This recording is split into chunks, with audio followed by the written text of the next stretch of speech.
We have access to more wellness apps, meditation retreats, and mental health resources than any generation before us. Despite this, rates of chronic stress and exhaustion remain at record highs. People are spending more time and money on well-being while feeling less recovered. We often approach recovery through the same high-pressure lens we use for work, which transforms these attempts at relief into an additional source of stress.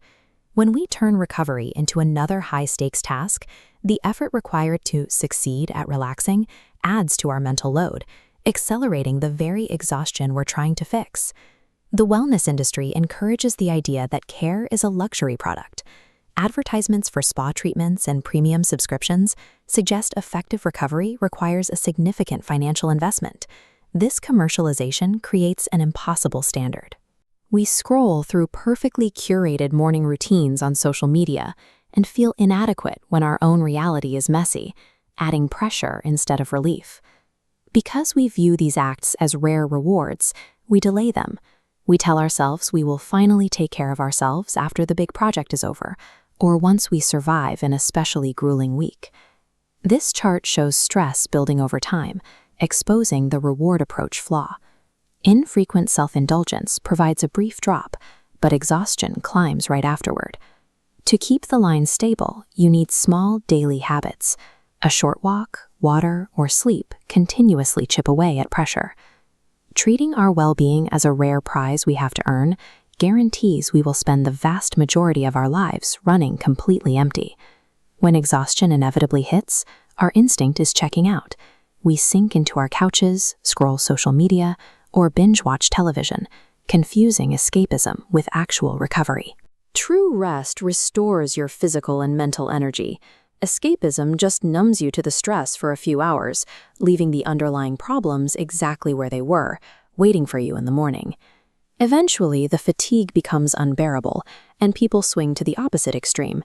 They attempt to fix their entire lives overnight. They adopt restrictive diets, commit to daily intense workouts, and rewrite their schedules. This creates a massive shock to the system that requires immense willpower to maintain, and it almost always collapses. Mindlessly avoiding our problems and frantically trying to solve them all in a single weekend are just different ways of evading the slow, incremental work of genuine maintenance. Much of the modern conversation focuses on mindfulness while ignoring basic biology. No amount of meditation or journaling will fix the damage caused by chronic sleep deprivation or poor nutrition. This physical neglect is usually driven by a psychological barrier. We struggle to set boundaries, saying yes to professional requests and social obligations out of a false sense of duty. With a schedule packed full of other people's priorities, we back ourselves into a corner. We wait until we experience total physical or emotional collapse before we feel justified in asking for a break. Even then, the rest is rarely peaceful. Because we tie our value to constant productivity, taking time to recover is immediately accompanied by overwhelming guilt. You can map how these behaviors feed each other. Overcommitment leads straight to biological neglect. The neglect causes a collapse. The collapse forces rest, which triggers guilt, which drives you right back to the start to prove your worth again. By refusing to protect our time and our bodies, we strip away our preventative defenses. We turn our wellness routines into an emergency room we only visit when we have nothing left to give.